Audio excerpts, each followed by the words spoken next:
नरेंद्र मोदी पहुंचे और उन्होंने त्रिवेणी आरती की, संतों से आशीर्वाद लिया, आशीर्वचन और राष्ट्र कामना की, लोक कल्याण की कामना की। और यहाँ पर विश्व ने साक्षी देखा कि जब प्रधानमंत्री नरेंद्र मोदी पूजा कर रहे थे, किस तरीके से हमारे आचार्यों ने, हमारे मनीषियों ने धर्म की जय हो, अधर्म का नाश हो, प्राणियों में सद्भावना हो, विश्व का कल्याण हो। ये हमारे कोई भी अनुष्ठान करने के बाद जब हम ईश्वर से कामना करते हैं तो हम निज की कामना नहीं करते हैं, विश्व कल्याण की कामना करते हैं। और वही उद्घोष यहाँ पर हुआ है कि प्रधानमंत्री नरेंद्र मोदी ने त्रिवेणी पूजन किया है, गंगा आरती की है, महाकुंभ का कुंभाभिषेक किया है, कुंभ पूजन किया है और अब वो अन्य कार्यक्रमों के लिए प्रस्थान कर चुके हैं। जया। बिल्कुल अश्विनी, कुंभ में स्नान अत्यंत महत्वपूर्ण धार्मिक आचरण माना जाता है और मकर संक्रांति से लेकर हम कह सकते हैं कि माघी पूर्णिमा तक संगम में स्नान करना बेहद पवित्र माना जाता है। लेकिन फिर भी महाकुंभ 2025 में भी कुछ स्नान तिथियां हैं जो बिल्कुल अत्यधिक महत्वपूर्ण मानी जा रही हैं। क्या कुछ महत्वपूर्ण आयोजन होंगे जो हिस्सा बनेंगे महाकुंभ का? देखिए जया, महाकुंभ की शुरुआत औपचारिक तौर से 13 जनवरी को पौष पूर्णिमा के साथ शुरू होगी। 14 जनवरी को मकर संक्रांति का स्नान होगा, राजसीय स्नान होगा, 13-14 को राजसीय स्नान होगा। इसके बाद जो हर एक कुंभ का, चाहे वो महाकुंभ हो चाहे वो अर्धकुंभ हो, जो सबसे विशिष्ट और सबसे प्रसिद्ध स्नान है वो अमावस्या का स्नान है। अमावस्या का स्नान 29 जनवरी को होगा और उसके बाद वसंत का स्नान, महाशिवरात्रि का स्नान और साथ ही साथ अंत में पूर्णिमा का स्नान होता है।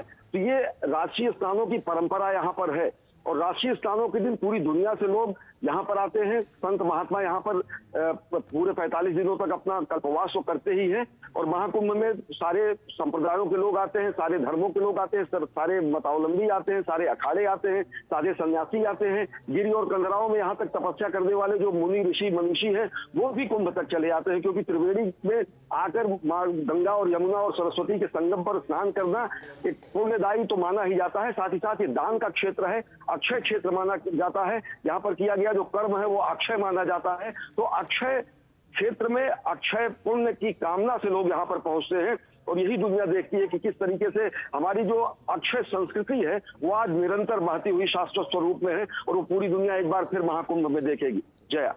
बिल्कुल, तो यहाँ अगर हम बात करें प्रयागराज की तो संगम, मंदिर, हमारे धरोहर स्थल, कलाकृति, तमाम ऐसी चीजें हैं जो प्रयागराज के जरिए पूरे विश्व को असली भारत के दर्शन कराती हैं। अश्विनी, इस बार भव्य अलौकिक दर्शनों के साथ साथ डिजिटल महाकुंभ 2025 प्रयागराज की भी धूम बहुत है। किस तरह से इस बार का महाकुंभ बेहद हाईटेक और डिजिटल और विकास में भारत की जो रफ्तार है उसके साथ ताल मिलाता हुआ नजर आएगा?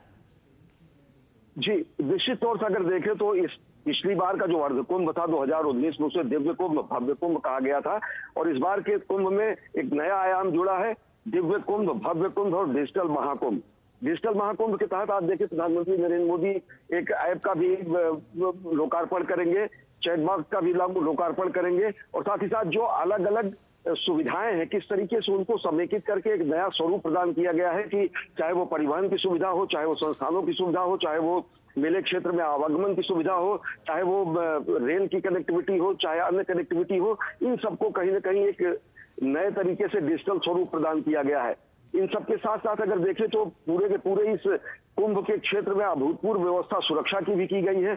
सुरक्षित कुंभ का स्वरूप है, स्वस्थ कुंभ का स्वरूप है, डिजिटल कुंभ का स्वरूप है और डिजिटल कुंभ के साथ साथ सुगम कुंभ का स्वरूप है, स्वस्थ कुंभ का स्वरूप है। तीर्थराज प्रयाग में चलने वाले 45 दिनों का जो ये महाआयोजन है ये निश्चित तौर से भारत के आध्यात्मिकता और आधुनिकता का अपूर्व संगम भी पूरी दुनिया के सामने प्रस्तुत करेगा कि किस तरीके से भारत आज अपनी आध्यात्मिकता और आधुनिकता दोनों को समेकित करते हुए इस महाआयोजन को कर रहा है।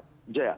बिल्कुल अश्विनी, आप पहले भी प्रयागराज में कई बार गए होंगे, लेकिन इस वक्त जो प्रयागराज का हम रूप देख रहे हैं, एक तरह की कायाकल्प हम देख रहे हैं, उसको किस तरह से बयां करेंगे आप? जया, प्रयागराज की महिमा शब्दों में बयां करना निश्चित तौर से असंभव है।